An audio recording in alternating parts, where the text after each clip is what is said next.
What the Smoke Said.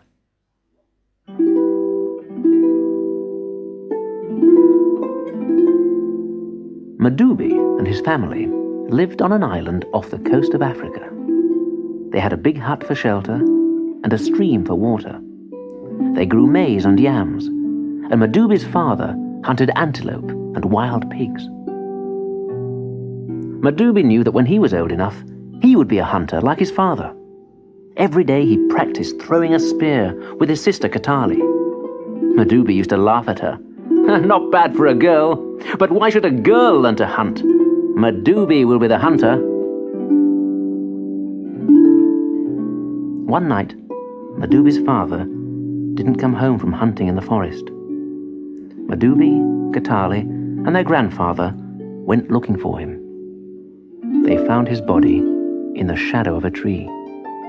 He'd been killed by a leopard. Sadly, they brought the body home and buried it on a hilltop overlooking the sea.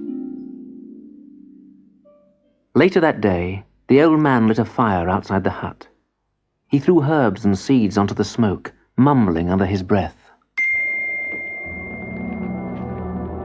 The rest of the family sat quietly, knowing that the smoke would show the old man what was to happen to the family now that the hunter was dead. Madubi smiled to himself. He knew what the smoke would say. It will show me, Madubi, as the new hunter and the head of the family.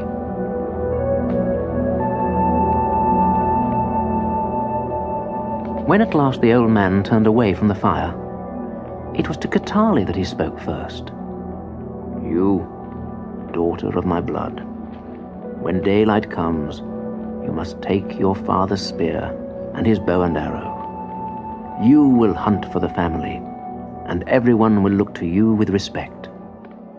Katali could only stare at him, amazed, but Madubi was furious.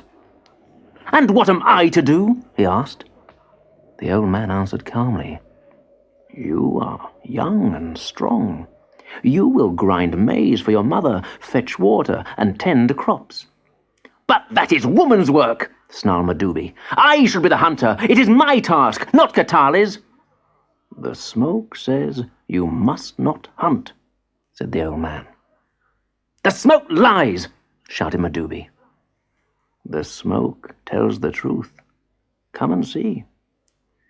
The old man beckoned Madubi with one thin arm, but Madubi ran away into the darkness and spent the night in a rocky shelter by the stream. The next morning, still bubbling with anger, he crept into the hut while everyone was still asleep.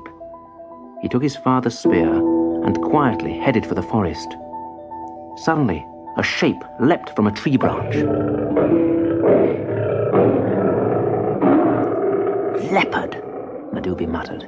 With one flash of the spear, the leopard was dead. Madubi carried it home in triumph. Katali was outside the hut with an antelope she'd hunted on the plain with the bow and arrow.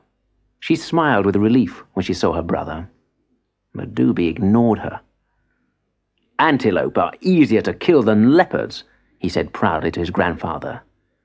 Yes, smiled the old man. Now, who is the better hunter? Asked Madubi. Watch, said the old man. He cast herbs and seeds into the fire, and Madubi stared hard as the flames billowed up. In the smoke, he saw himself paddling a canoe from the island to the mainland, with many leopard skins heaped around him. The returning canoe held fruit, gourds of wine, and bright clothes for the family. Madubi laughed happily. See how I provide leopards, take care of you, how I trade for food and clothing. Yes, said his grandfather, but look again. This time, Madubi saw in the smoke huge herds of wild pigs and antelope. See there, his grandfather said. See how the antelope breed and the pigs multiply. They have no enemies now, for you are killing all the leopards. Their numbers increase with every season that passes. What does that matter? Asked Madubi, staring into the smoke. It matters, the old man said. "Every animal should have its enemies. And see, the pigs and the deer grow so bold. They steal the maize and yams from our garden." Madubi shrugged. "I bring home better food when I go trading." "Be silent," said the old man, "and watch the smoke." There, Madubi saw himself, searching and searching, until at last he found leopard tracks and hunted down a leopard. But it was old, and its fur was scarred and shabby. "That was the last leopard on the island," the old man said. "What will you do now, great hunter?" "Hunt antelope, I suppose," said Madubi, frowning. And so it was in the smoke pictures.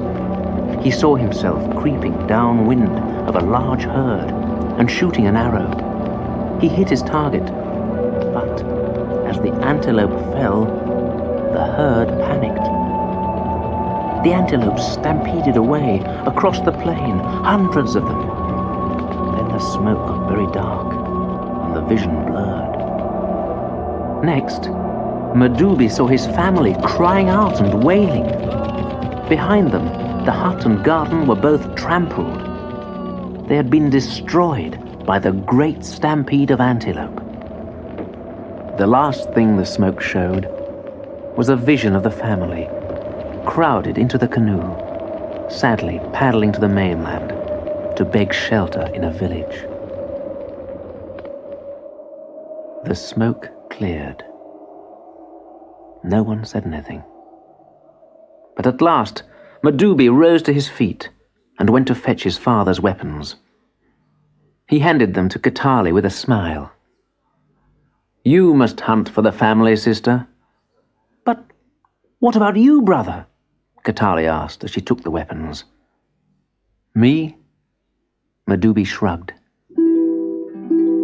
"I shall stay at home with our mother and the old man. I will carry water and grind maize, and I will guard our crops against thieves. No pigs or monkeys will steal from our garden, while Madubi, the great hunter, is here to protect the family."